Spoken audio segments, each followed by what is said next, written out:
Celtic Tales is a fascinating collection of 25 folk and fairy tales set in the ancient lands of Ireland and Scotland. This fascinating YouTube video offers us an immersive journey into a world of magic, legend, and stunning adventures told by generations of Celtic people. With majestic scenery in the background, the video takes viewers on an amazing journey back in time, where ancient gods, faeries, and heroes come to life before our eyes. Each story is steeped in deep mythological roots and the wisdom of Celtic culture, giving us a unique perspective on the world and human nature. You'll hear of daring warriors able to fight demons and creatures from other worlds, of generous fae willing to help or play a cruel trick, of love and betrayal, of journeys to mysterious lands, and of the triumph of good over evil. The visually appealing video will immerse you in a Celtic atmosphere through colorful illustrations and clever use of animation. A captivating narrator will bring each story to life with his vivid and engaging narrative style, as if you were sitting around a fire under the stars listening to a storyteller impart the wisdom and heritage of past times. Celtic Tales is more than just a collection of stories. It's a unique opportunity to experience the spirit of ancient Celtic culture, draw inspiration from magical worlds, and expand your horizons. Don't miss your chance to embark on an exciting journey back in time that will fill your life with magic and unforgettable adventures. Preface of Celtic Fairy Tales.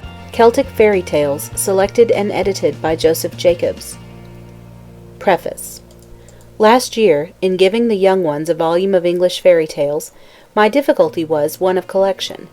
This time, in offering them specimens of the rich folk fancy of the Celts of these islands, my trouble has rather been one of selection.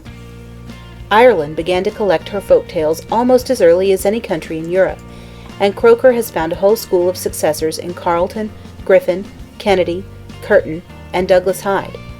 Scotland had the great name of Campbell, and has still efficient followers in MacDougall, McInnes, Carmichael, MacLeod, and Campbell of Tiree. Gallant little Wales has no name to rank alongside these. In this department the Cymry have shown less vigour than the Gaedhil.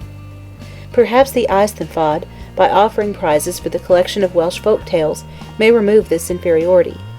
Meanwhile, Wales must be content to be somewhat scantily represented among the fairy tales of the Celts, while the extinct Cornish tongue has only contributed one tale. In making my selection, I have chiefly tried to make the stories characteristic.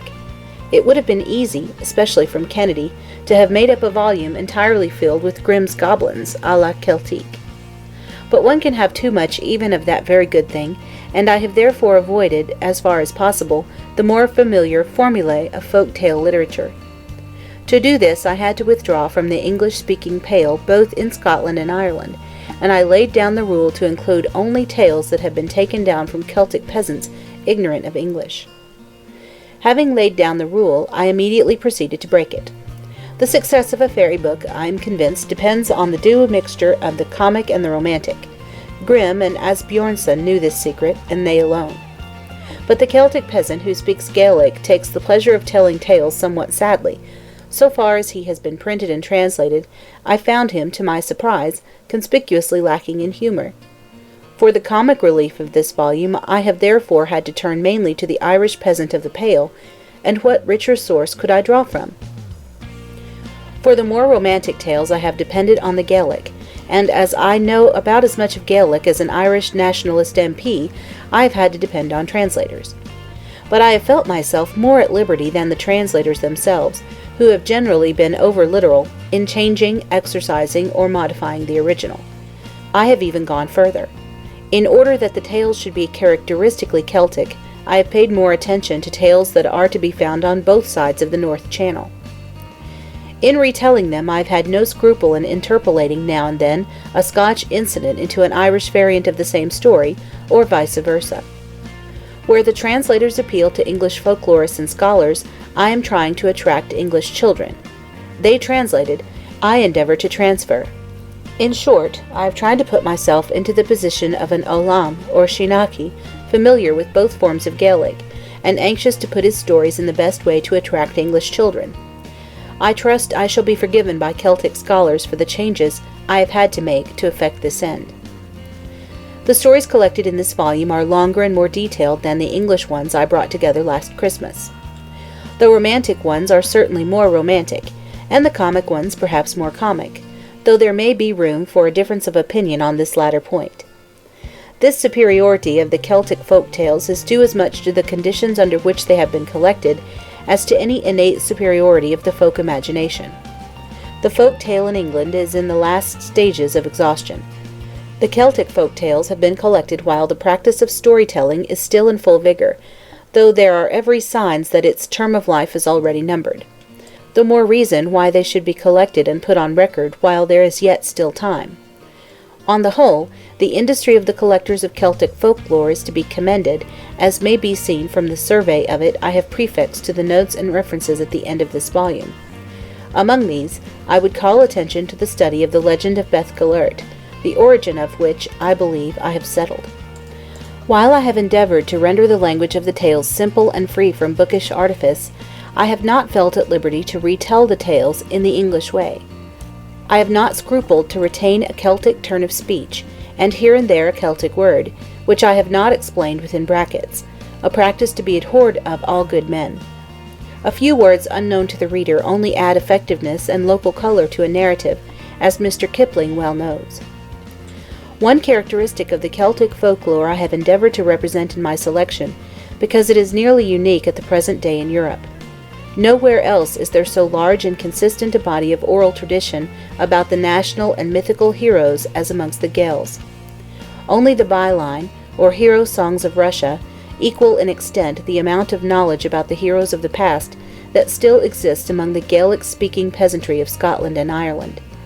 And the Irish tales and ballads have this peculiarity, that some of them have been extant, and can be traced, for well nigh 1,000 years. I have selected as a specimen of this class the story of Deirdre, collected among the Scotch peasantry a few years ago, into which I have been able to insert a passage taken from an Irish vellum of the 12th century. I could have more than filled this volume with similar oral traditions about Finn, the Fingal of Macpherson's Oisin, but the story of Finn, as told by the Gaelic peasantry of today, deserves a volume by itself, while the adventures of the Iltonian hero, Cuchulainn, could easily fill another. I have endeavored to include in this volume the best and most typical stories told by the chief masters of the Celtic folk tale, Campbell, Kennedy, Hyde, and Curtin, and to these I have added the best tales scattered elsewhere. By this means I hope I have put together a volume containing both the best and the best known folk tales of the Celts. I have only been enabled to do this by the courtesy of those who own the copyright of these stories. Lady Wilde has kindly granted me the use of her effective version of The Horned Woman, and I have specially to thank Messrs. Macmillan for the right to use Kennedy's legendary fictions, and Messrs. Sampson and Lowe and Company for the use of Mr. Curtin's tales. In making my selection, and in all the doubtful points of treatment, I have had recourse to the wide knowledge of my friend Mr. Alfred Nutt in all branches of Celtic folklore. If this volume does anything to represent to English children the vision and color, the magic and charm, of the Celtic folk imagination, this is due in large measure to the care with which Mr. Nutt has watched its inception and progress. With him by my side I could venture into regions where the non-Celt wanders at his own risk. Lastly, I have again to rejoice in the cooperation of my friend, Mr. J.D. Batten, in giving form to the creations of folk fancy. He has endeavored in his illustrations to retain as much as possible of Celtic ornamentation. For all details of Celtic archaeology he has authority. Yet both he and I have striven to give Celtic things as they appear to and attract the English mind, rather than attempt the hopeless task of representing them as they are to Celts. The fate of the Celt in the British Empire bids fair to resemble that of the Greeks among the Romans.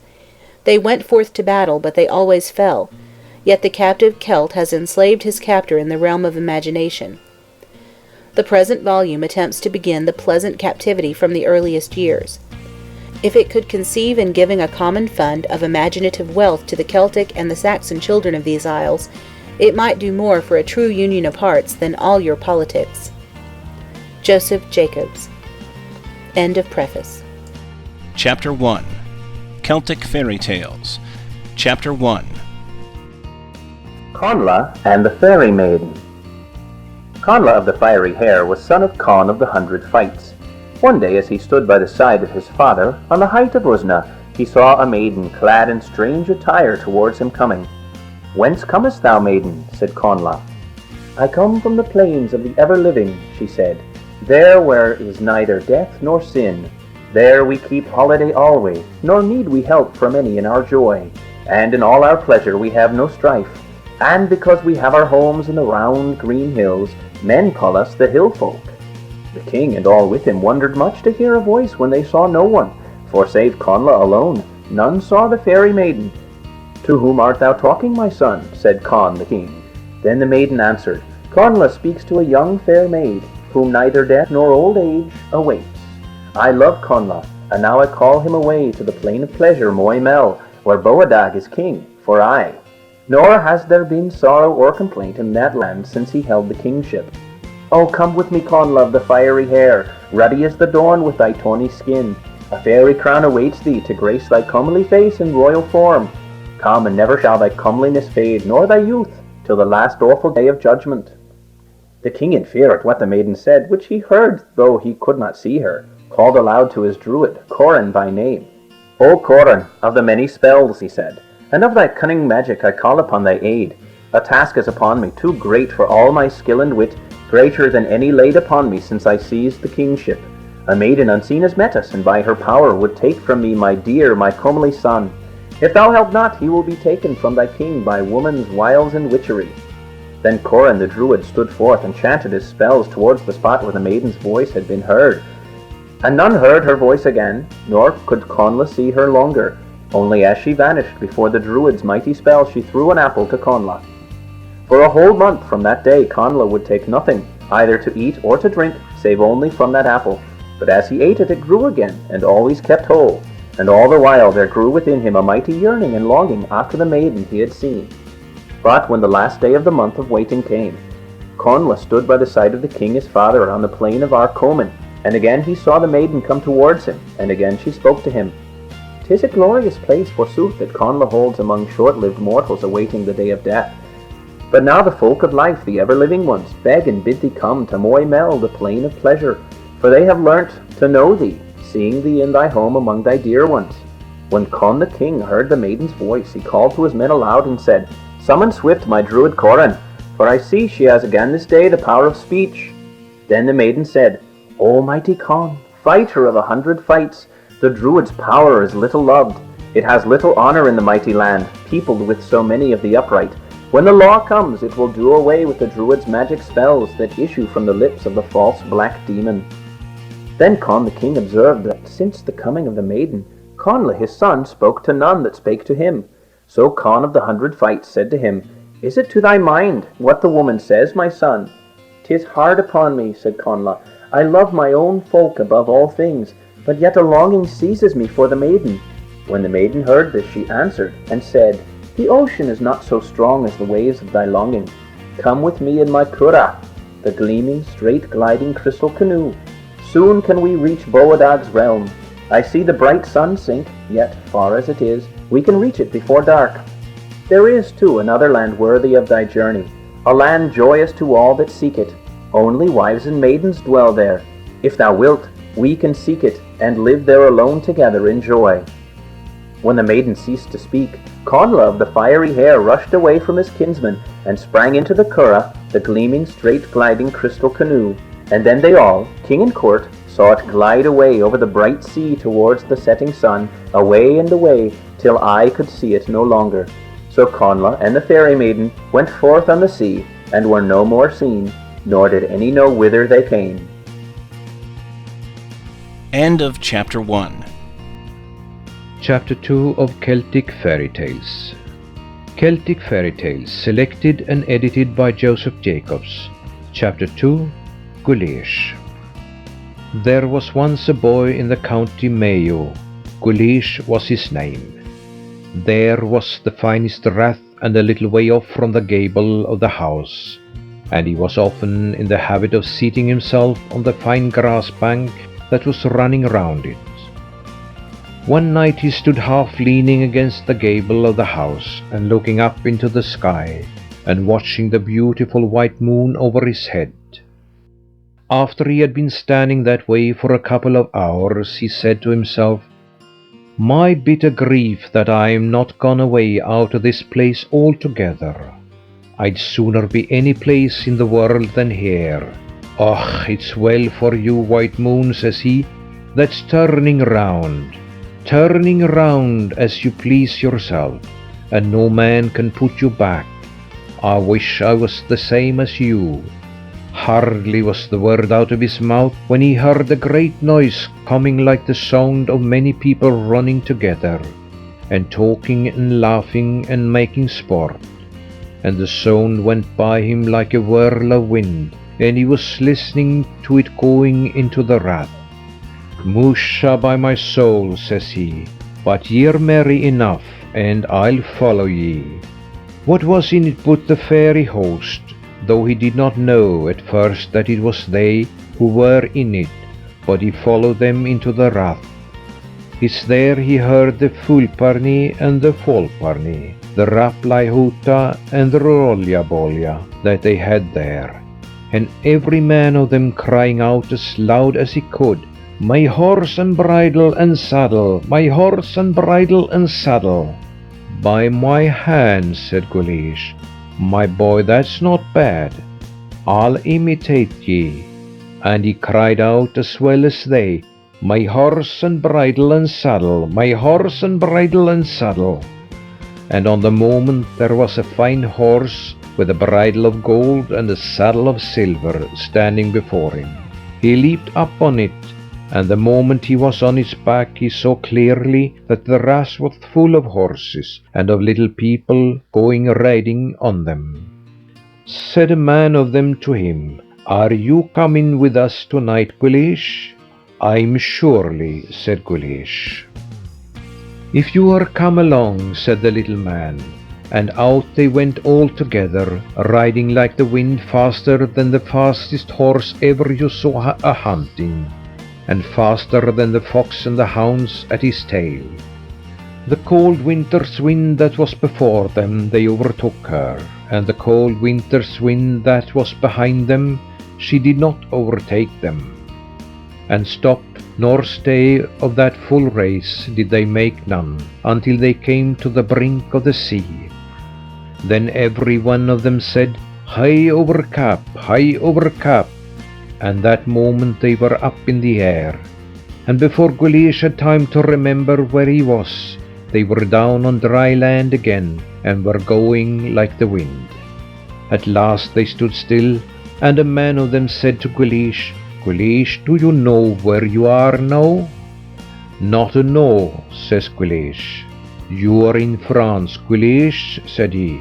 "The daughter of the King of France is to be married tonight, the handsomest woman that sun ever saw, and we must do our best to bring her with us, if we are only able to carry her off. And you must come with us, that we may be able to put the young girl up behind you on the horse, when we'll bring her away, for it is not lawful for us to put her sitting behind ourselves. But you are flesh and blood, and she can take a good grip of you, so that she won't fall off the horse. Are you satisfied, Guleesh, and will you do what we are telling you?" "Why shouldn't I be satisfied?" said Guleesh. "I'm satisfied surely, and anything that ye will tell me to do, I'll do it without doubt." They got off their horses there, and a man of them said a word that Guleesh did not understand, and on the moment they were lifted up, and Guleesh found himself and his companions in the palace.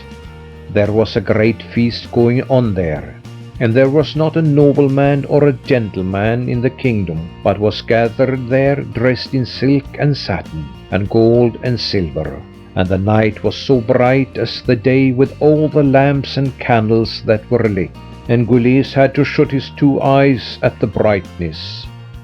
When he opened them again and looked from him, he thought he never saw anything as fine as all he saw there. There were 100 tables spread out, and they're full of meat and drink on each table of them, flesh meat and cakes and sweetmeats and wine and ale, and every drink that ever a man saw. The musicians were at the 2 ends of the hall, and they were playing the sweetest music that ever a man's ear heard. And there were young women and fine youths in the middle of the hall, dancing and turning, and going around so quickly and so lightly that it put a sorrow in Gulash's head to be looking at them. There were more there playing tricks, and more making fun and laughing, for such a feast as there was that day had not been in France for 20 years, because the old king had no children alive but only the one daughter, and she was to be married to the son of another king that night. 3 days the feast was going on, and the third night she was to be married, and that was the night that Guleesh and the sheehogues came, hoping, if they could, to carry off with them the king's young daughter. Guleesh and his companions were standing together at the end of the hall, where there was a fine altar dressed up, and 2 bishops behind it waiting to marry the girl, as soon as the right time should come. Now nobody could see the sheehogues, for they said a word as they came in that made them all invisible, as if they had not been in it at all.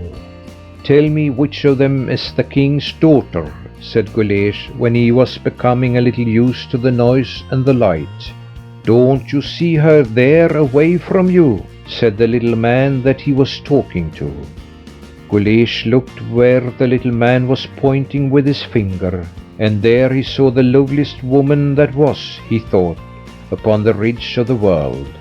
The rose and the lily were fighting together in her face, and one could not tell which of them got the victory. Her arms and hands were like the lime, her mouth as red as strawberry when it is ripe. Her foot was as small and as light as another one's hand. Her form was smooth and slender, and her hair was falling down from her head in buckles of gold. Her garments and dress were woven with gold and silver, and the bright stone that was in the ring on her hand was as shining as the sun.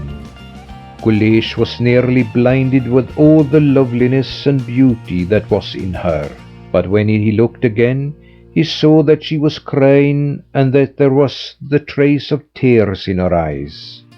"It can't be," said Guleesh, "that there's grief on her, when everybody round her is so full of sport and merriment." "Musha, then, she is grieved," said the little man, "for it's against her own will she's marrying, and she has no love for the husband she is to marry. The king was going to give her to him 3 years ago, when she was only 15, but she said she was too young, and requested him to leave her as she was yet.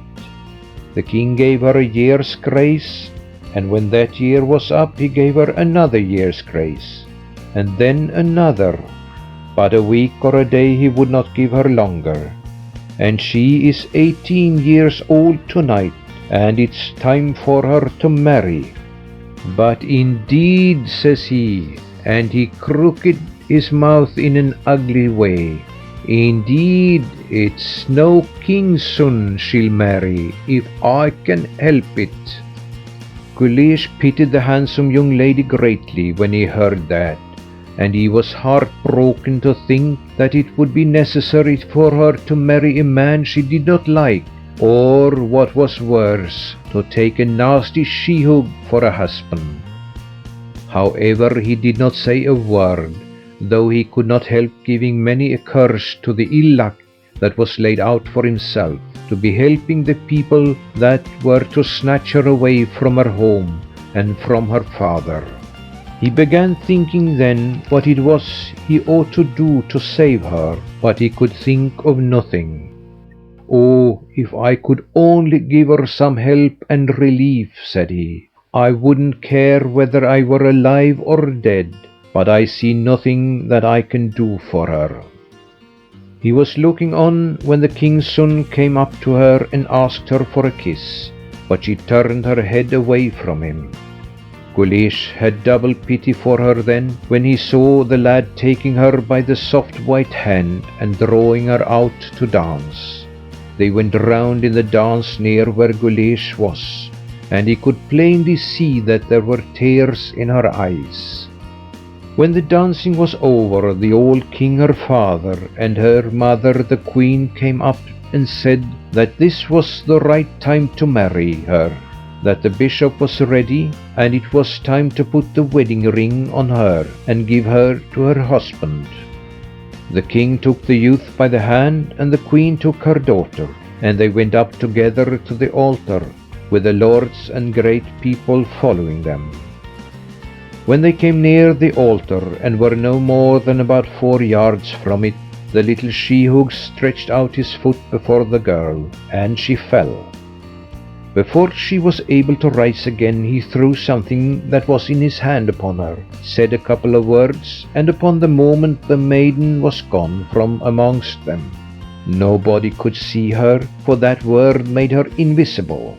The little man e'en seized her and raised her up behind Guleesh, and the king nor no one else saw them, but out with them through the hall till they came to the door.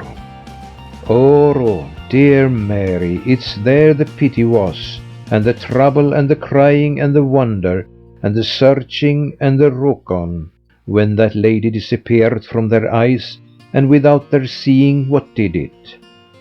Out of the door of the palace they went, without being stopped or hindered, for nobody saw them. And my horse, my bridle and saddle, says every man of them. My horse, my bridle and saddle, says Guleesh. And on the moment the horse was standing ready, caparisoned before him. Now jump up, Guleesh, said the little man, and put the lady behind you, and we will be going. The morning is not far off from us now. Guleesh raised her up on the horse's back, and leaped up himself before her, and "Rise, horse," said he, and his horse and the other horses with him went in a full race till they came to the sea. "High over cap," said every man of them. "High over cap," said Guleesh, and on the moment the horse rose under him, and cut a leap in the clouds, and came down in Erin. They did not stop there, but went off a race to the place where was Guleesh's house and the rath, and when they came as far as that, Guleesh turned and caught the young girl in his 2 arms, and leaped off the horse. "I call and cross you to myself in the name of God," said he, and on the spot before the word was out of his mouth, the horse fell down, and what was in it but the beam of a plough, of which they had made a horse, and every other horse they had, it was that way they made it. Some of them were riding on an old besom, and some on a broken stick, and more on a bohalone or a hemlock stalk. The good people called out together when they heard what Guleesh said. "Oh, Guleesh, you clown, you thief, that no good may happen you. Why did you play the trick on us?" But they had no power at all to carry off the girl after Guleesh had consecrated her to himself. "Oh, Guleesh, isn't that a nice turn you did us, and we so kind to you? What good have we now out of our journey to France?" "Never mind yet, you clown, but you'll pay us another time for this. Believe us, you'll repent it." "He'll have no good to get out of the young girl," said the little man that was talking to him in the palace before that. And as he said the word, he moved over to her and struck her a slap on the side of her head. "Now," says he, "she'll be without talk any more. Now, Guleesh, what good will she be to you when she'll be dumb? It's time for us to go, but you'll remember us, Guleesh." When he said that, he stretched out his 2 hands, and before Guleesh was able to give an answer, he and the rest of them were gone into the wrath of his sight, and he saw them no more. He turned to the young woman and said to her, "Thanks be to God that they're gone. Would you not sooner stay with me than with them?" She gave him no answer. "There's trouble and grief on her yet," said Guleesh in his own mind, and he spoke to her again. I am afraid that you must spend this night in my father's house, lady, and if there's anything that I can do for you, tell me, and I'll be your servant." The beautiful girl remained silent, but there were tears in her eyes, and her face was white and red after each other. "Lady," said Guleesh, "tell me what you would like me to do now. I never belonged at all to that lot of sheehogues who carried you away with them. I am the son of an honest farmer, and I went with them without knowing it. If I'll be able to send you back to your father, I'll do it, and I pray you make any use of me now that you may wish." He looked into her face, and he saw the mouth moving as if she was going to speak, but there came no word from it. "It cannot be," said Guleesh, "that you are dumb. Did I not hear you speaking to the king's son in the palace tonight? Or has that devil made you really dumb when he struck his nasty hand on your jaw?" The girl raised her white smooth hand and laid her finger on her tongue to show him that she had lost her voice and power of speech, and the tears ran out of her two eyes like streams. And Guleesh's own eyes were not dry, for as rough as he was on the outside, he had a soft heart, and could not stand the sight of the young girl and she in that unhappy plight. He began thinking with himself what he ought to do, and he did not like to bring her home with himself to his father's house, for he knew well that they would not believe him that he had been in France and brought back with him the King of France's daughter, and he was afraid they might make a mock of the young lady or insult her. As he was doubting what he ought to do, and hesitating, he chanced to remember the priest. "Glory be to God," said he. "I know now what I'll do. I'll bring her to the priest's house, and he won't refuse me to keep the lady and care for her." He turned to the lady again and told her that he was loth to take her to his father's house, but that there was an excellent priest, very friendly to himself, who would take good care of her if she wished to remain in his house, but that if there was any other place she would rather go, he said he would bring her to it. She bent her head to show him she was obliged, and gave him to understand that she was ready to follow him any place he was going. "We will go to the priest's house then," said he. "He is under an obligation to me and will do anything I ask him." They went together accordingly to the priest's house, and the sun was just rising when they came to the door. Guleesh beat it hard, and as early as it was, the priest was up and opened the door himself. He wondered when he saw Guleesh and the girl, for he was certain that it was coming wanting to be married they were. "Guleesh, Guleesh, isn't it the nice boy you are, that you can't wait till 10 o'clock or till 12, but that you must be coming to me at this hour looking for marriage, you and your sweetheart?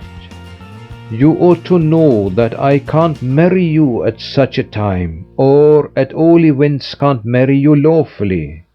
"But, oh, said he suddenly, as he looked again at the young girl, "in the name of God, who have you here? Who is she, or how did you get her?" "Father," said Guleesh, "you can marry me or anybody else if you wish. But it is not looking for marriage I came to you now, but to ask you, if you please, to give a lodging in your house to this young lady." The priest looked at him as though he had 10 heads on him, but without putting any other question to him, he desired him to come in, himself and the maiden, and when they came in he shut the door, brought them into the parlour, and put them sitting. "Now, Guleesh," said he, "tell me truly, who is this young lady, and whether you are out of your senses really, or are only making a joke of me?" "I'm not telling a word of lie, nor making a joke of you," said Guleesh. but it was from the palace of the King of France I carried off this lady, and she is the daughter of the King of France." He began his story then, and told the whole to the priest, and the priest was so much surprised that he could not help calling out at times or clapping his hands together. When Guleesh said from what he saw he thought the girl was not satisfied with the marriage that was going to take place in the palace before he and the sheehogues broke it up, there came a red blush into the girl's cheek, and he was more certain than ever that she had sooner be as she was, badly as she was, than be the married wife of the man she hated. When Guleesh said that, he would be very thankful to the priest if he would keep her in his own house. The kind man said that he would do that as long as Guleesh pleased, but that he did not know what they ought to do with her, because they had no means of sending her back to her father again. Guleesh answered that he was uneasy about the same thing, and that he saw nothing to do but to keep quiet until they should find some opportunity of doing something better. They made it up then between themselves that the priest should let it on that it was his brother's daughter he had, who was come on a visit to him from another county, and that he should tell everybody that she was dumb, and do his best to keep everyone away from her. They told the young girl what it was they intended to do, and she showed by her eyes that she was obliged to them. Guleesh went home then, and when his people asked him where he had been, he said that he had been asleep at the foot of the ditch, and had passed the night there. There was great wonderment on the priest's neighbors at the girl who came so suddenly to his house, without anyone knowing where she was from, or what business she had there. Some of the people said that everything was not as it ought to be, and others that Guleesh was not like the same man that was in it before, and that it was a great story how he was drawing every day to the priest's house, and that the priest had a wish and a respect for him, a thing they could not clear up at all. That was true for them indeed, for it was seldom the day went by but Guleesh would go to the priest's house and have a talk with him, and as often as he would come, he used to hope to find the young lady well again, and with leave to speak. But alas, she remained dumb and silent, without relief or cure. Since she had no other means of talking, she carried on a sort of conversation between herself and himself by moving her hand and fingers, winking her eyes, opening and shutting her mouth, laughing or smiling, and 1,000 other signs, so that it was not long until they understood each other very well.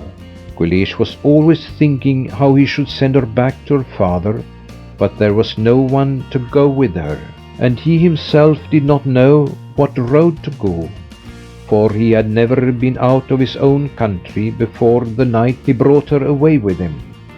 Nor had the priest any better knowledge than he. But when Guleesh asked him, he wrote 3 or 4 letters to the King of France, and gave them to buyers and sellers of wares, who used to be going from place to place across the sea.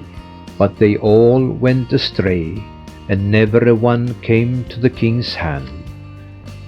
This was the way they were for many months, and Guleesh was falling deeper and deeper in love with her every day, and it was plain to himself and the priest that she liked him. The boy feared greatly, at last, lest the king should really hear where his daughter was, and take her back from himself, and he besought the priest to write no more, but to leave the matter to God. So they passed the time for a year, until there came a day when Guleesh was lying by himself on the grass, on the last day of the last month in autumn, and he was thinking over again in his own mind of everything that happened to him from the day that he went with the sheehogues across the sea. He remembered then suddenly that it was one November night that he was standing at the gable of the house, when the whirlwind came and the sheehogues in it. And he said to himself, "We have November night again today, and I'll stand in the same place I was last year, until I see if the good people come again. Perhaps I might see or hear something that would be useful to me, and might bring back her talk again to Mary." That was the name himself and the priest called the king's daughter, for neither of them knew her right name. He told his intention to the priest, and the priest gave him his blessing. Guleesh accordingly went to the old rath when the night was darkening, and he stood with his bent elbow leaning on a grey old flag, waiting till the middle of the night should come. The moon rose slowly, and it was like a knob of fire behind him, and there was a white fog which was raised up over the field of grass and all damp places through the coolness of the night after a great heat in the day.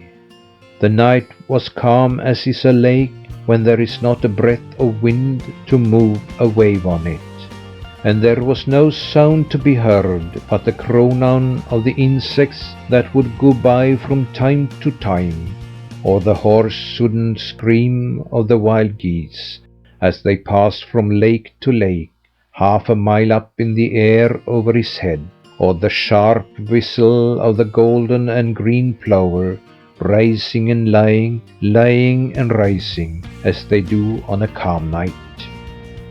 There were 1,000 bright stars shining over his head, and there was a little frost out, which left the grass under his foot white and crisp.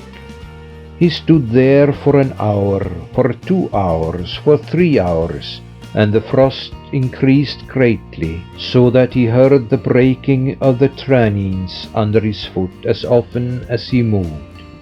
He was thinking in his own mind at last that the sheehogues would not come that night, and that it was as good for him to return back again, when he heard a sound far away from him coming toward him, and he recognized what it was at the first moment.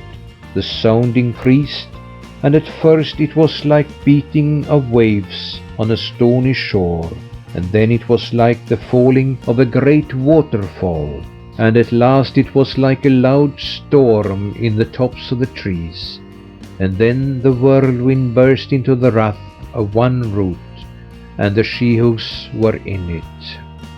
It all went by him so suddenly that he lost his breath with it, but he came to himself on the spot, and put an ear on himself, listening to what they would say. Scarcely had they gathered into the rath till they all began shouting and screaming and talking amongst themselves, and then each of them cried out, "My horse and bridle and saddle, my horse and bridle and saddle." And Guleesh took courage and called out as loudly as any of them, "My horse and bridle and saddle, my horse and bridle and saddle." But before the word was well out of his mouth, another man cried out, "Ora, Guleesh, my boy, are you here with us again? How are you getting on with your woman? There is no use in your calling for your horse tonight. I'll go bail you won't play such a trick on us again. It was a good trick you played on us last year." "It was," said another man. "He won't do it again. Isn't he a prime lad, the same lad, to take a woman with him that never said as much to him as 'How do you do?' since this time last year," says the third man. "Perhaps he likes to be looking at her," said another voice. "And if the Omadon only knew that there's an herb growing by his own door, and if he were to boil it and give it to her, she'd be well," said another voice. "That's true for you. He is an Omadon. Don't bother your head with him. We'll be going. We'll leave the Bodach as he is." And with that they rose up into the air, and out with them with one rolya-bolya all the way they came, and they left poor Guleesh standing where they found him. and the two eyes going out of his head looking after them and wondering. He did not stand long till he returned back, and he thinking in his own mind on all he saw and heard, and wondering whether there was really an herb at his own door that would bring back the talk to the king's daughter. It can't be, says he to himself, that they would tell it to me, if there was any virtue in it. But perhaps the she-oak didn't observe himself when he let the word slip out of his mouth. I'll search well as soon as the sun rises, whether there's any plant growing beside the house except thistles and dockings. He went home, and as tired as he was, he did not sleep a wink until the sun rose on the morrow. He got up then, and it was the first thing he did to go out and search well through the grass round about the house, trying could he get any herb that he did not recognize. And indeed he was not long searching till he observed a large strange herb that was growing up just by the gable of the house.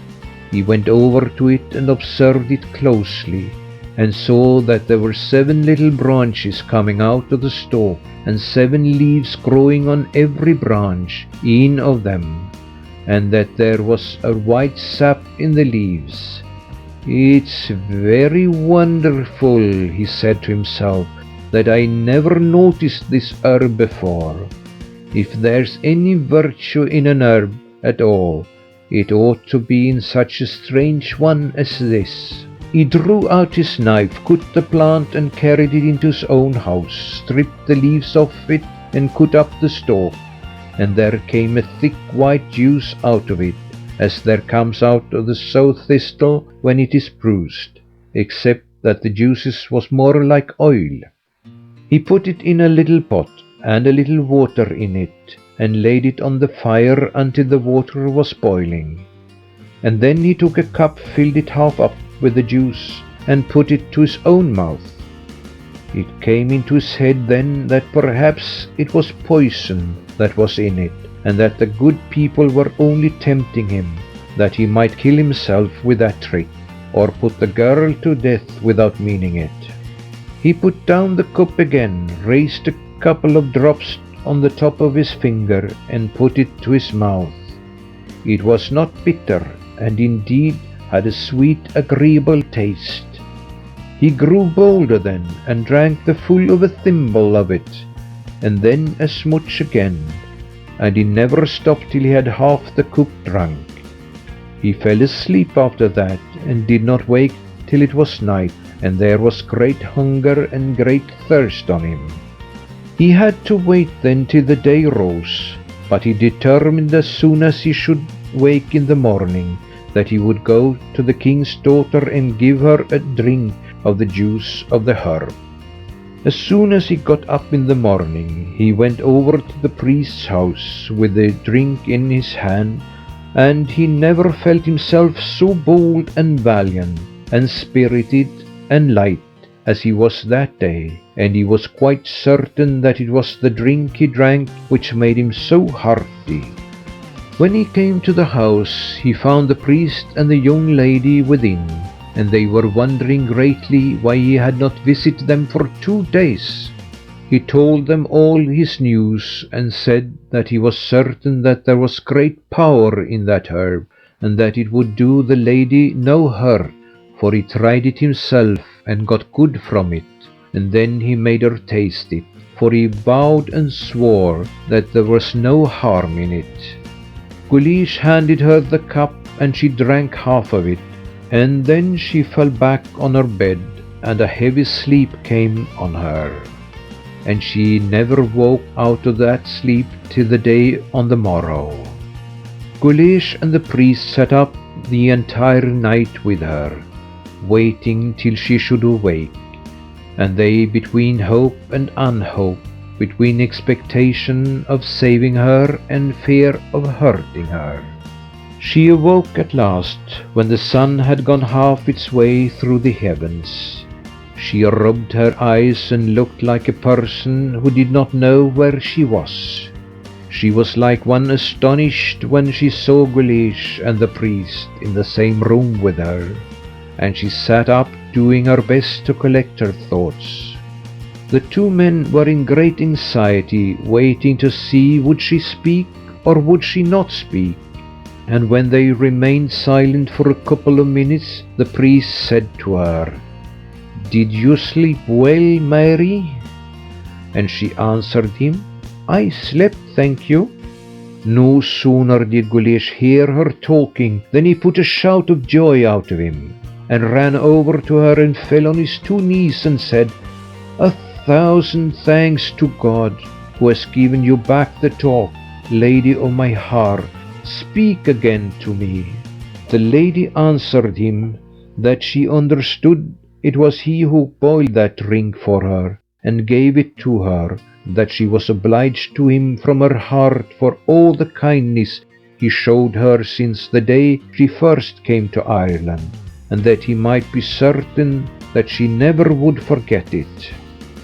Guleesh was ready to die with satisfaction and delight. Then they brought her food, and she ate with a good appetite, and was merry and joyous, and never left off talking with the priest while she was eating. After that Guleesh went home to his house and stretched himself on the bed and fell asleep again, for the force of the herb was not all spent, and he passed another day and night sleeping. When he woke, he went back to the priest's house and found that the young lady was in the same state, and that she was asleep almost since the time that he left the house. He went into her chamber with the priest, and they remained all watching beside her till she awoke a second time, and she had her talk as well as ever, and Guleesh was greatly rejoiced. The priest put food on the table again, and they ate together, and Guleesh used after that to come to the house from day to day, and the friendship that was between him and the king's daughter increased, because she had no one to speak to except Guleesh and the priest, and she liked Guleesh best. So they married one another, and that was the fine wedding they had. And if I were to be there, then I would not be here now. But I heard it from a birdie that there was neither cark nor care, sickness nor sorrow, mishap nor misfortune on them till the hour of their death. And may the same be with me and with us all. End of chapter 2. Guleesh. Chapter 3. Celtic Fairy Tales. Chapter 3. The Field of Boliauns. One fine day in harvest. It was indeed Lady Day in harvest, that everybody knows to be one of the greatest holidays in the year. Tom Fitzpatrick was taking a ramble through the ground and went along the sunny side of a hedge, when all of a sudden he heard a clacking sort of noise a little before him in the hedge. "Dear me," said Tom, "but isn't it surprising to hear the stone shatterers singing so late in the season?" So Tom stole on, going on the tops of his toes to try if he could get a sight of what was making the noise, to see if he was right in his guess.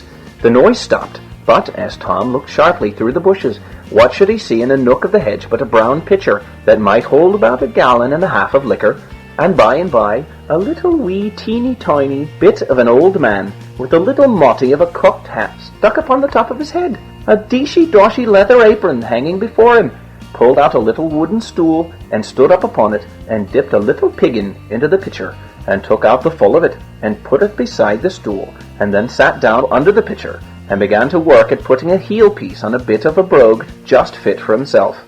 "Well, by the powers," said Tom to himself, "I often heard tell of the leprechauns, and to tell God's truth, I never rightly believed in them, but here's one of them in real earnest. If I go knowingly to work, I'm a made man. They say a body must never take their eyes off them or they'll escape." Tom now stole on a little further, with his eye fixed on the little man just as a cat does with a mouse. When he got up quite close to him, "God bless your work, neighbour," said Tom. The little man raised up his head and said, "Thank you kindly," said he. "I wondered you'd be working on the holiday," said Tom. "That's my own business, not yours." Was the reply. "Well, maybe you'd be civil enough to tell us what you've got in the pitcher there," said Tom. "That I will with pleasure," said he. "It's good beer." "Beer!" said Tom. "Thunder and fire! Where did you get it?" "Where did I get it, is it? Why, I made it. And what do you think I made it of?" "Devil a one of me knows," says Tom. "But of malt, I suppose. What else?" "There you're out. I made it of heath." "Of heath!" said Tom, bursting out laughing. "Sure you don't think me to be such a fool as to believe that?" "Do as you please," said he. "but what I tell you is the truth. Did you never hear tell of the Danes?" "Well, what about them?" said Tom. "Why, all the about them there is that when they were here, they taught us to make beer out of the heath, and the secret's in my family ever since." "Will you give a body a taste of your beer?" said Tom. "I'll tell you what it is, young man. It would be fitter for you to be looking after your father's property than to be bothering decent, quiet people with your foolish questions. There now, while you're idling away your time here, there's the cows have broke into the oats and are knocking the corn all about." Tom was taken so by surprise with this that he was just on the very point of turning round when he recollected himself.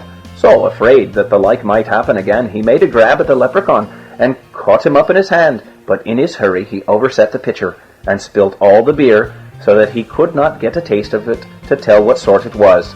He then swore that he would kill him if he didn't show him where his money was. Tom looked so wicked and so bloody-minded that the little man was quite frightened.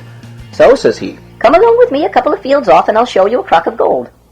So they went, and Tom held the leprechaun fast in his hand and never took his eyes from off him, though they had to cross hedges and ditches and a crooked bit of bog, till at last they came to a great field all full of bullions. And the leprechaun pointed to a big bullion, and says he, "Dig under that bullion, and you'll get the great crock all full of guineas." Tom, in his hurry, had never thought of bringing a spade with him, so he made up his mind to run home and fetch one, and that he might know the place again, he took off one of his red garters and tied it round the bullion. Then he said to the leprechaun, "Swear you'll not take that garter away from that bullion." And the leprechaun swore right away not to touch it. "I suppose," said the leprechaun very civilly, "that you have no further occasion for me." "No," says Tom. "You may go away now, if you please, and God speed you, and may good luck attend you wherever you go." "Well, goodbye to you, Tom Fitzpatrick," said the leprechaun. "and much good may it do you when you get it." So Tom ran for dear life till he came home and got a spade, and then away with him as hard as he could go, back to the field of bullions. But when he got there, lo and behold, not a bullion in the field, but had a red garter, the very model of his own, tied about it. And as to digging up the whole field, that was all nonsense, for there were more than 40 good Irish acres in it. So Tom came home again with his spade on his shoulder, a little cooler than he went, and many's the hearty curse he gave the leprechaun every time he thought of the neat turn he had served him. End of Chapter 3. Chapter 4. Celtic Fairy Tales. Chapter 4. The Horned Women. A rich woman sat up late one night carding and preparing wool, while all the family and servants were asleep. Suddenly a knock was given at the door, and a voice called, "Open, open!" "Who is there?" said the woman of the house. "I am the witch of one horn," was answered. The mistress, supposing that one of her neighbors had called and required assistance, opened the door, and a woman entered, having in her hand a pair of wool carders, and bearing a horn on her forehead as if growing there. She sat down by the fire in silence, and began to card the wool with violent haste. Suddenly she paused, and said aloud, "Where are the women? They delay too long." Then a second knock came to the door, and a voice called as before, "Open, open!" The mistress felt herself obliged to rise and open to the call, and immediately a second witch entered, having 2 horns on her forehead, and in her hand a wheel for spinning wool. "Give me place," she said. "I am the witch of the 2 horns." And she began to spin as quick as lightning. And so the knocks went on, and the call was heard, and the witches entered, until at last 12 women sat round the fire, the first with 1 horn, the last with 12 horns. And they carded the thread, and turned their spinning wheels, and wound and wove, all singing together an ancient rhyme, but no word did they speak to the mistress of the house. Strange to hear and frightful to look upon were these 12 women, with their horns and their wheels, and the mistress felt near to death, and she tried to rise that she might call for help, but she could not move, nor could she utter a word or a cry, for the spell of the witches was upon her. Then one of them called to her in Irish and said, "Rise, woman, and make us a cake." Then the mistress searched for a vessel to bring water from the well, that she might mix the meal and make the cake, but she could find none. And they said to her, take a sieve and bring water in it.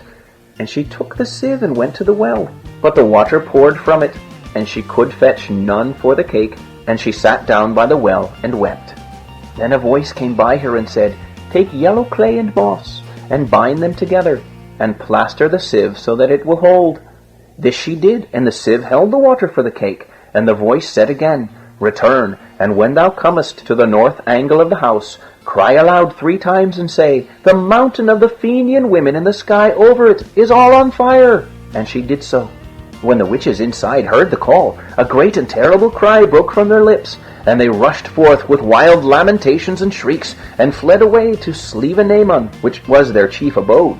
But the spirit of the well bade the mistress of the house to enter and prepare her home against the enchantments of the witches, if they returned again.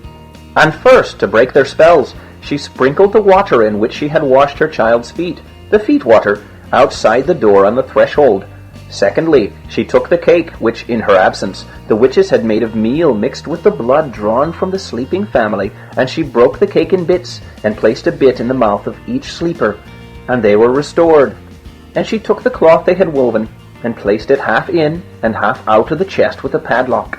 And lastly, she secured the door with a great crossbeam fastened in the jambs, so that the witches could not enter, and having done these things, she waited. Not long were the witches in coming back, and they raged and called for vengeance. Open, open, they screamed. Open, Feetwater. I cannot, said the Feetwater. I am scattered on the ground, and my path is down to the lough. Open, open, wood and trees and beam, they cried to the door. I cannot, said the door, for the beam is fixed in the jambs, and I have no power to move. Open, open, cake that we have made and mingled with blood, they cried again. I cannot, said the cake, for I am broken and bruised, and my blood is on the lips of the sleeping children. Then the witches rushed through the air with great cries, and fled back to Slievenamon, uttering strange curses on the spirit of the well, who had wished them ruin.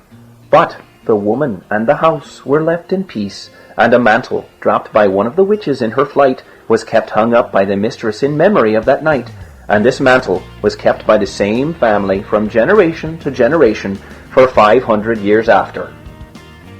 End of Chapter 4.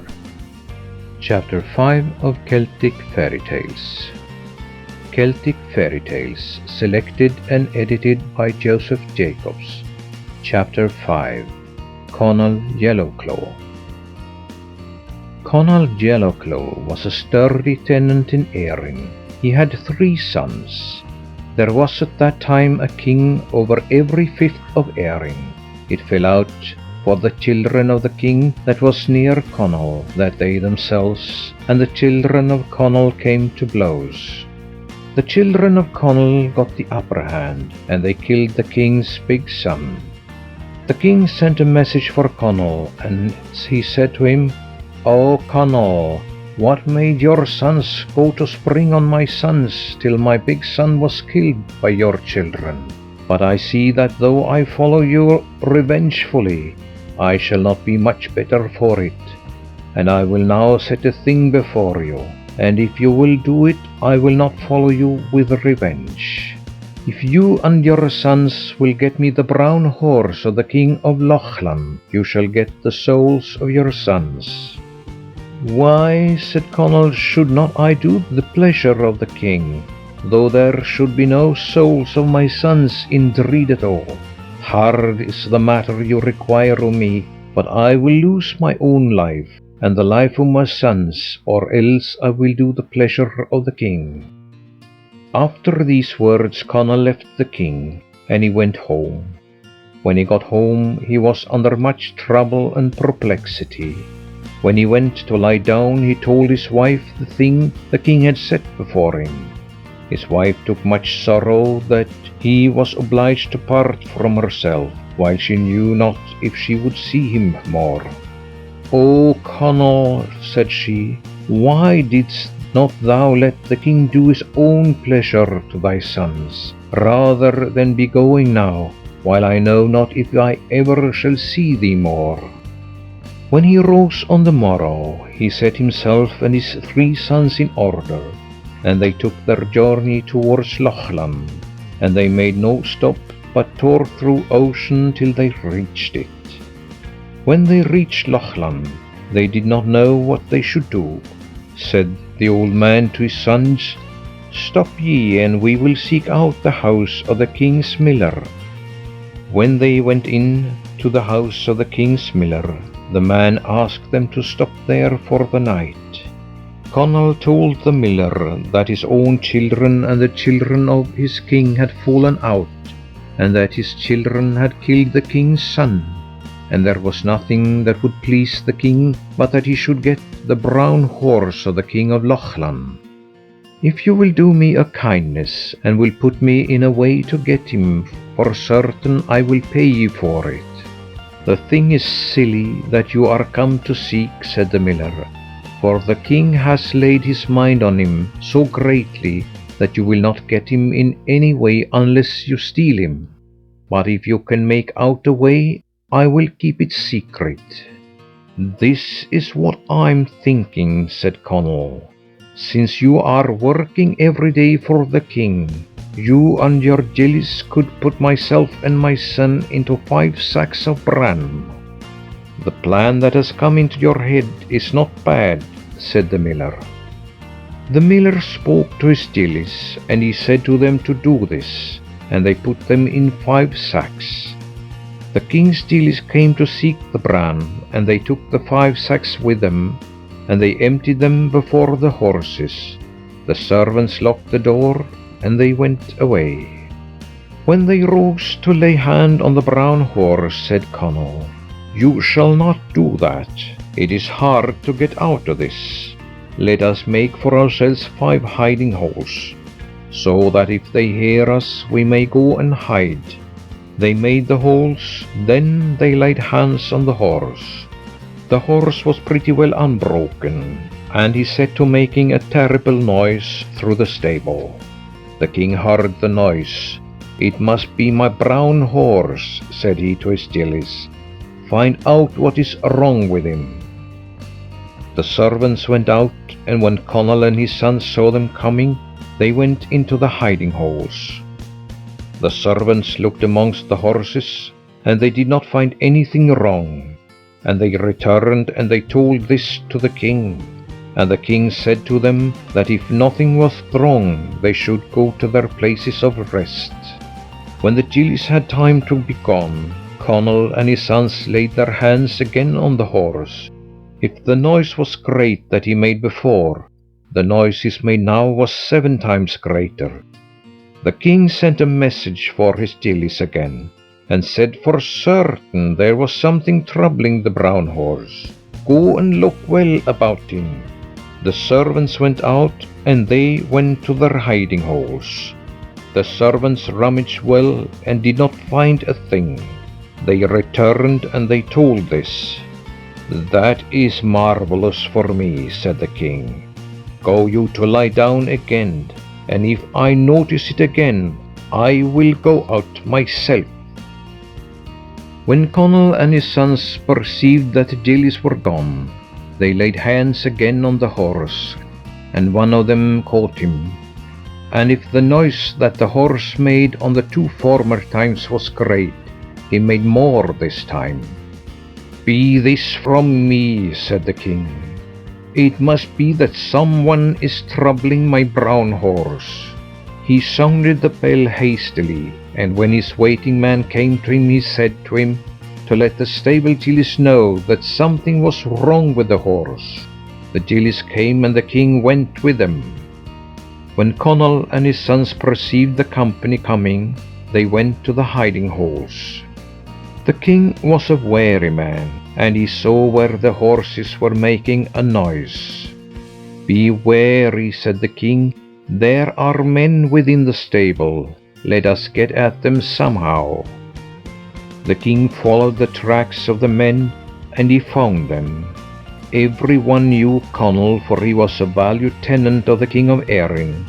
And when the king brought them up out of the holes, he said, "O Conall, is it you that are here?" "I am, O king, without question, and necessity made me come. I am under thy pardon. and under thine honour, and under thy grace. He told how it happened to him, and that he had to get the brown horse for the king of Erin, or that his sons were to be put to death. I knew that I should not get him by asking, and I was going to steal him. Yes, Conall, it is well enough, but come in, said the king. He desired his lookout men to set a watch on the sons of Conall, and to give them meat, and a double watch was set that night on the sons of Conall.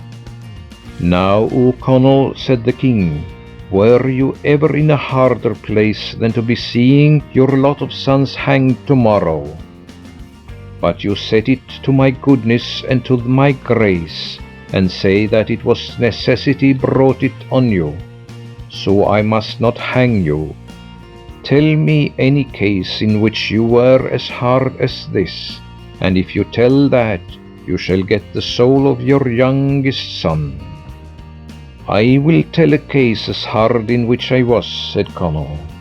I was once a young lad, and my father had much land, and he had parks of year-old cows, and one of them had just calved, and my father told me to bring her home. I found the cow and took her with us. There fell a shower of snow. We went into the herd's bothy, and we took the cow and the calf in with us, and we were letting the shower pass from us.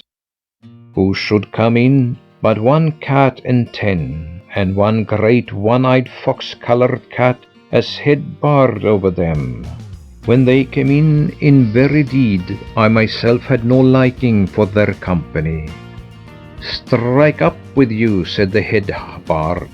Why should we be still, and sing a cronan to Conall Yellowclaw? I was amazed that my name was known to the cats themselves.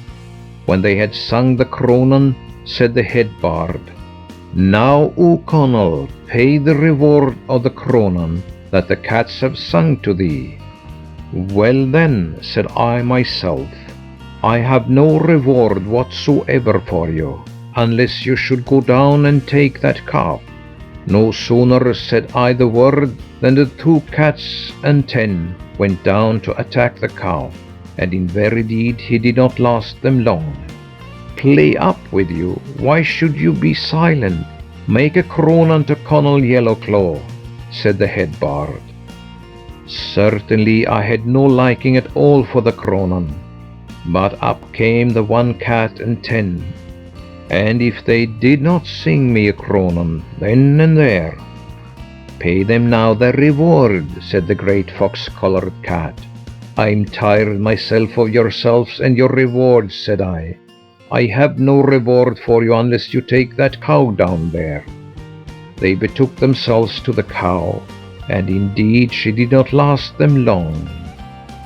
Why will you be silent? Go up and sing a cronan to Conall Yellowclaw, said the head bard. And surely, O king, I had no care for them or for their cronan, for I began to see that they were not good comrades. When they had sung me the cronan, they betook themselves down where the head bard was. Pay now their reward, said the head bard, and for sure, O king, I had no reward for them, and I said to them, I have no reward for you, and surely, O king, there was caterwauling between them. So I leapt out at a turf window that was at the back of the house. I took myself off as hard as I might into the wood. I was swift enough and strong at that time, and when I felt the rustling torim of the cats after me, I climbed into as high a tree as I saw in the place, and one that was close in the top, and I hid myself as well as I might. The cats began to search for me through the wood, and they could not find me. And when they were tired, each one said to the other that they would turn back. But, said the one-eyed fox-coloured cat that was commander-in-chief over them, you saw him not with your 2 eyes. and though I have but one eye, there's the rascal up in the tree." When he had said that, one of them went up in the tree, and as he was coming where I was, I drew a weapon that I had and killed him. "Be this from me," said the one-eyed one. "I must not be losing my company thus. Gather round the root of the tree and dig about it, and let down that villain to earth." On this they gathered about the tree, and they dug about the root, and the first branching root that they cut, she gave a shiver to fall, and I myself gave a shout, and it was not to be wondered at. There was in the neighborhood of the wood a priest, and he had 10 men with him delving, and he said, "There is a shout of a man in extremity, and I must not be without replying to it." And the wisest of the men said, "Let it alone till we hear it again." The cats began again, digging wildly, and they broke the next root, and I myself gave the next shout. And in very deed it was not a weak one. "Certainly," said the priest, "it is a man in extremity. Let us move." They set themselves in order for moving. And the cats arose on the tree, and they broke the third root, and the tree fell on our elbow. Then I gave the third shout. The stalwart men hastened, and when they saw how the cats served the tree, they began at them with the spades, and they themselves and the cats began at each other, till the cats ran away. And surely, O king, I did not move till I saw the last one of them off, and then I came home. And there's the hardest case in which I ever was, and it seems to me that tearing by the cats were harder than hanging tomorrow by the king of Lochlan. "Ah, Conall," said the king, "you are full of words. You have freed the soul of your son with your tale. And if you tell me a harder case than that, you will get your second youngest son, and then you will have 2 sons." "Well then," said Conall, "on condition that thou dost that, I will tell thee how I was once in a harder case than to be in thy power in prison tonight." "Let's hear," said the king. "I was then," said Conall, "quite a young lad, and I went out hunting, and my father's land was beside the sea, and it was rough with rocks, caves and rifts, when I was going on the top of the shore. I saw as if it were a smoke coming up between 2 rocks, and I began to look what might be the meaning of the smoke coming up there. When I was looking, what should I do but fall, and the place was so full of heather that neither bone nor skin was broken. I knew not how I should get out of this. I was not looking before me, but I kept looking overhead the way I came, and thinking that the day would never come that I could get up there. It was terrible for me to be there till I should die. I heard the great clattering coming, and what was there but a great giant and 24 of goats with them, and a buck at their head. And when the giant had tied the goats, he came up and said to me, 'How, oh, Conall, it's long since my knife has been rusting in my pouch, waiting for thy tender flesh.' 'Oh,' said I, 'it's not much. You will be bettered by me, though you should tear me asunder. I will make but 1 meal for you. But I see that you are one-eyed. I'm a good leech, and I will give you the sight of the other eye.' The giant went, and he drew the great cauldron on the side of the fire. I myself was telling him how he should heat the water, so that I should give its sight to the other eye. I got heather, and I made a rubber of it, and I set him upright in the cauldron. I began at the eye that was well, pretending to him that I would give its sight to the other one, till I left them as bad as each other. And surely it was easier to spoil the one that was well than to give sight to the other.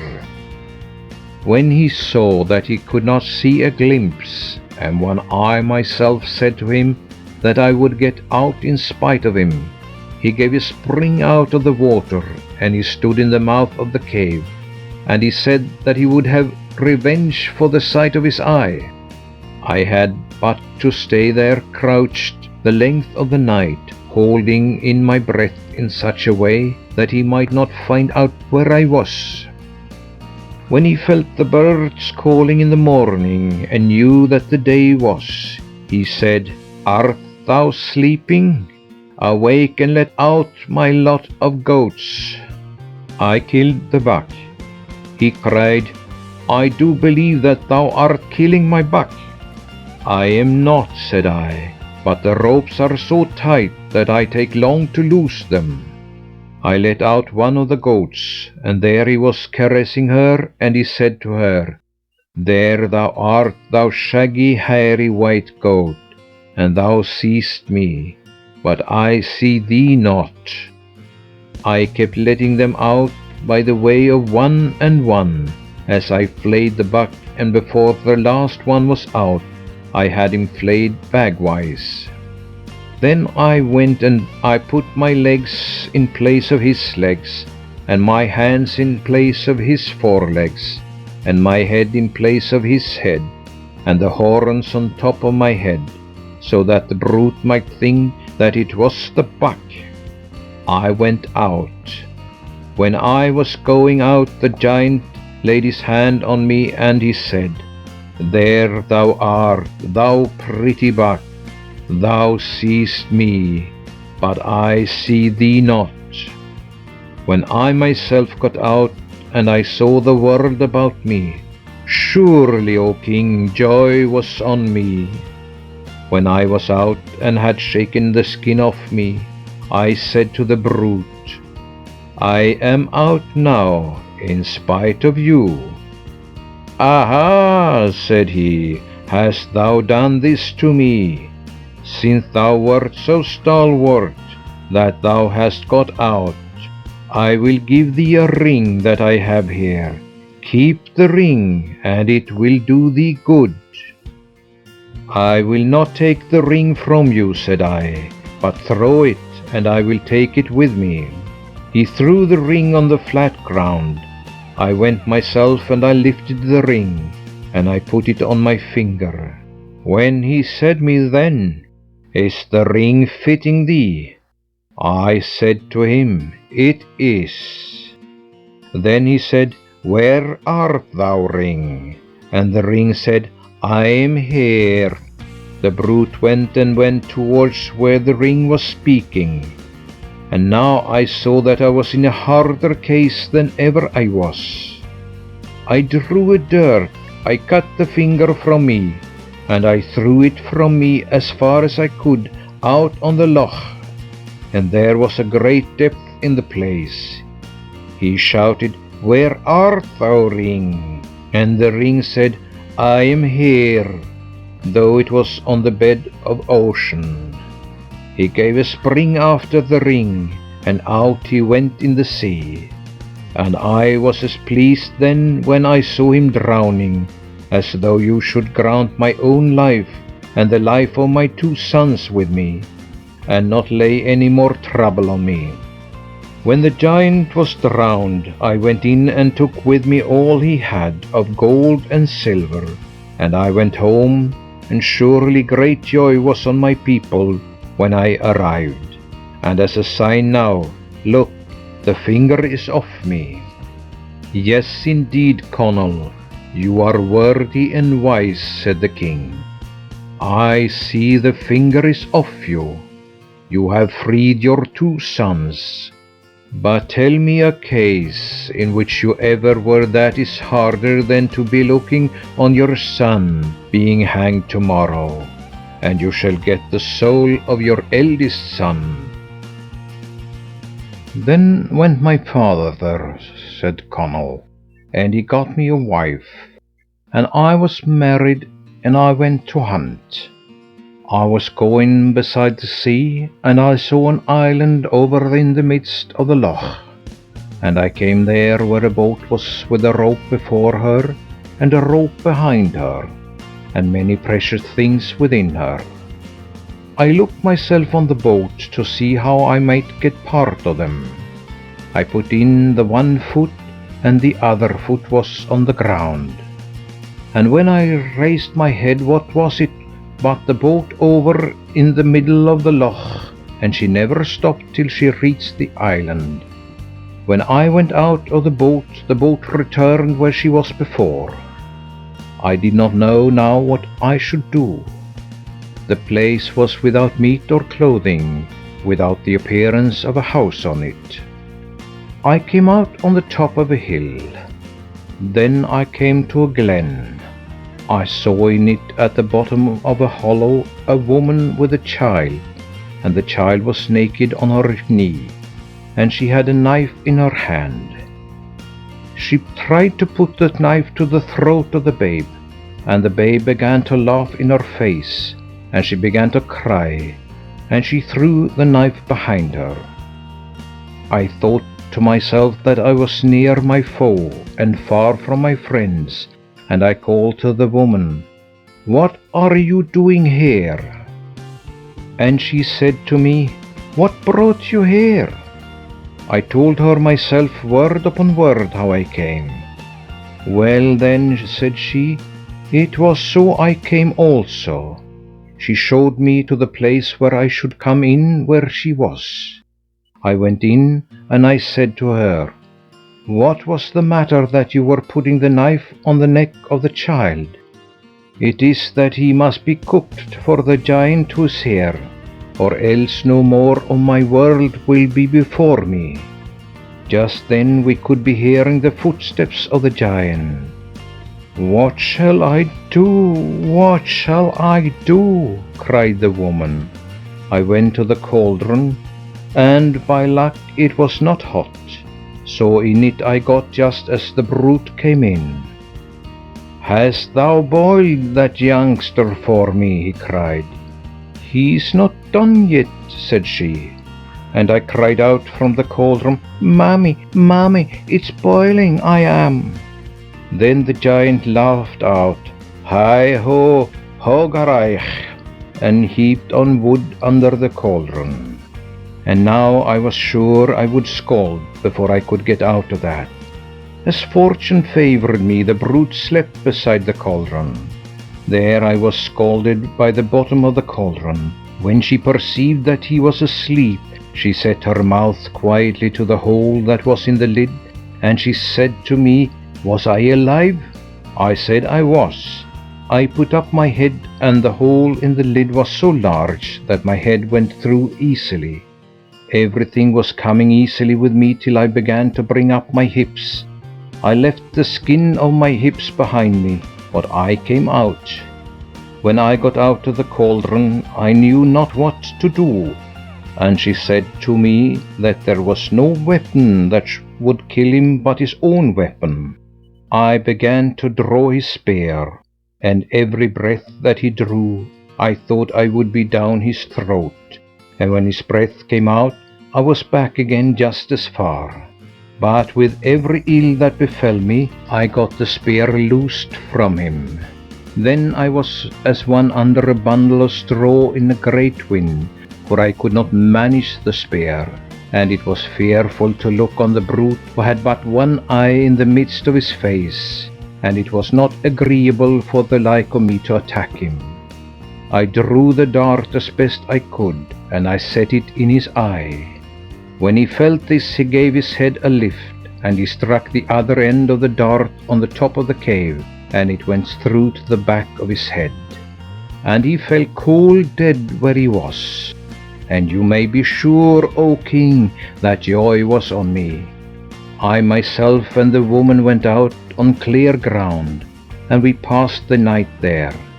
I went and got the boat with which I came, and she was no way lightened, and took the woman and the child over on dry land, and I returned home. The King of Lochlan's mother was putting on a fire at this time and listening to Conall telling the tale about the child. "Is it you," said she, "that were there?" "Well then," said he, "'twas I." "Och, och," said she, "'twas I that was there, and the king is the child whose life you saved, and it is to you that life thanks should be given." Then they took great joy. The king said, "O Conall, you came through great hardships, and now the brown horse is yours, and his sack full of the most precious things that are in my treasury." They lay down that night, and if it was early that Conall rose, it was earlier than that the queen was on foot making ready. He got the brown horse and his sack full of gold and silver and stones of great price. And then Conall and his 3 sons went away, and they returned home to the Erin realm of gladness. He left the gold and silver in his house, and he went with the horse to the king. They were good friends evermore.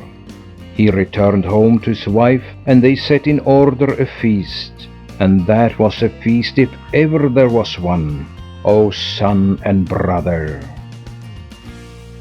End of chapter 5. Conall Yellowclaw.